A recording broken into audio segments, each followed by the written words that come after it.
آج چونکہ 6 روزہ ریمانڈ کا وقت پورا ہو چکا تھا، پولیس ڈپارٹمنٹ نے ملزم کو عدالت کے سامنے جوڈیشل مجسٹریٹ 3 کے سامنے پیش کیا۔ جوڈیشل مجسٹریٹ 3 کے سامنے صبح سویرے پیش کیا گیا۔ 6 دن کا ریمانڈ تھا۔ ہمارا پہلا سوال یہ بنتا ہے کہ 6 دن کے ریمانڈ میں پولیس ڈپارٹمنٹ کی کیا کارکردگی ہے؟ فیکٹ فائنڈنگز، ریکوری، ڈسکوری کیا ہے؟ یہ پولیس ڈپارٹمنٹ بتائے 6 دن کے ریمانڈ میں انہوں نے کیا کیا؟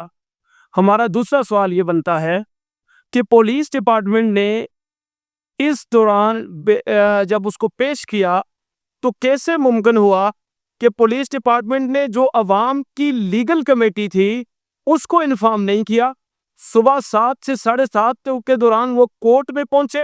عدالتی وقت 8 بجے شروع ہوتا ہے، 7 ساڑھے 7 بجے وہ پہنچتے ہیں اور ہماری لیگل سائٹ کو بطور کمٹمنٹ انہوں نے اس کو اندھیرے میں رکھا، اور اس کے بعد جو ملزم تھا اس کی کونسل کو انگیج کر لیا، اور اس کی کونسل جو وکیل جاگتے ہی 9 بجے اس کو 7:30 بجے وہاں پہ پہنچا دیا۔ اگی کا وکیل جو یہاں پر رہتا ہے تباد میں ضرور ہے، وہ یہاں پر پہنچ گیا، اس کو انفارم کر دیا گیا۔ یہ پولیس ڈپارٹمنٹ کی ملی بھگت کے بغیر ممکن ہی نہیں ہے کہ 7:30 بجے اس ملزم کی کونسل کو پتا ہو اور جو وکلاء حضرات اس طرف سے ہوں ان کو پتا نہ ہو، اور آپ 7:30 بجے لے کے پیش کر دیں۔ دوسری بات، 364 اور 164 کے بیان کے قلم بندی کے دوران آپ جو جوڈیشل ججمنٹ ہے، جو کورٹ نے ججمنٹ دی ہے کہ ایکیوزڈ ایڈمیٹڈ کہ ملزم نے اپنا اقبال جرم کر لیا تھا، اقبال جرم کرنے کے بعد ملزم کا وکیل اس کو ملتا ہے اور اس کے بعد وہ ریفیوز کرتا ہے۔ مجھے یہ عدالتی نظام بتائے بطور قانون کے طالب علم، اقبال جرم کے بعد، اقبال جرم کے دوران وہاں پر کورٹ میں کیسے کونسل کو ایکسیس دی گئی؟ کیا پولیس ڈپارٹمنٹ کی مرضی کے بغیر اندر کمرہ عدالت میں ایکسیس مل سکتی ہے؟ میں آپ کو یہ بات بتاؤں کہ جو 364 یا 164 کا بیان ہوتا ہے، اس کے دوران جو ملزم ہوتا ہے اور جو مجسٹریٹ ہوتا ہے وہی دونوں کمرہ عدالت میں ہوتے ہیں، اور اس دوران یہ قانون ہے کہ مجسٹریٹ جو ہے وہ ملزم کو فلی آزادی دیتا ہے، اور اس آزادی میں نہ کوئی پولیس والا ہوتا ہے، نہ کوئی وکیل ہوتا ہے، خدا ہوتا ہے، جج ہوتا ہے اور ملزم ہوتا ہے۔ تو اس دوران اس نے کنفیشنل سٹیٹمنٹ دے دی۔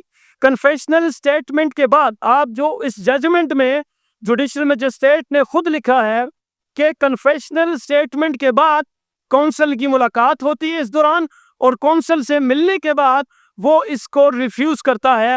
پولیس ڈپارٹمنٹ کی کارکردگی پر سوالیہ نشان ہے کہ کونسل کو وہاں تک کیسے ایکسیس دی گئی؟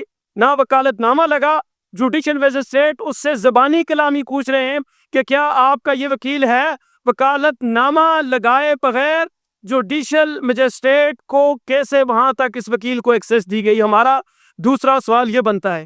تیسرا سوال یہ بنتا ہے، پولیس ڈپارٹمنٹ کو کیا جلدی تھی کہ 14 دن تک وہ ریمانڈ رکھ سکتے تھے؟ ابھی 8 دن ان کے پاس بقایا تھے، انہوں نے 6 دن کیوں کنفیشنل سٹیٹمنٹ وہاں پر دی؟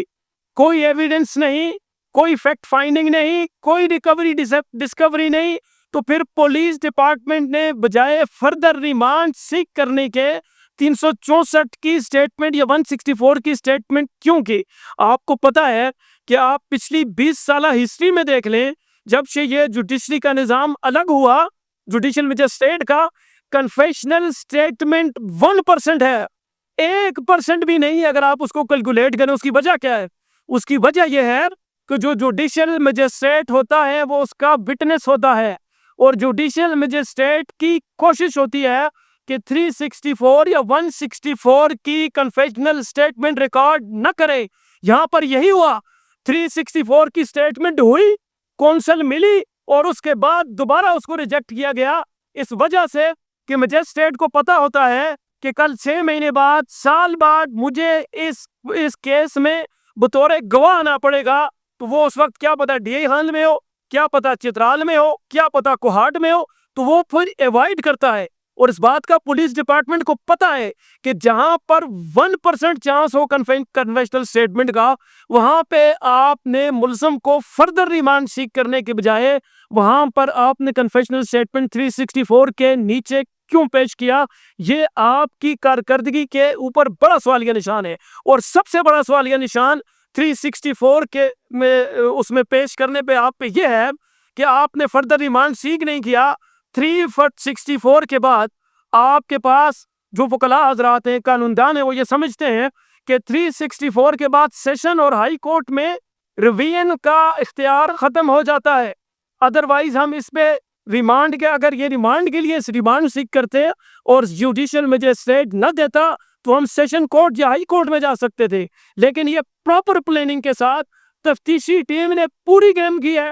پوری گیم کر کے ایبٹ آباد کی عوام جو کل سڑکوں پہ نکلی ہے اس کو دھوکہ دیا ہے، لیگل ٹیم کو دھوکہ دیا ہے، ان کو پیش کر کے ہم سے ریویژن کا اختیار بھی چھین لیا ہے۔ آپ کیا سمجھتے ہیں کہ ایبٹ آباد کی عوام نہ سمجھ ہے؟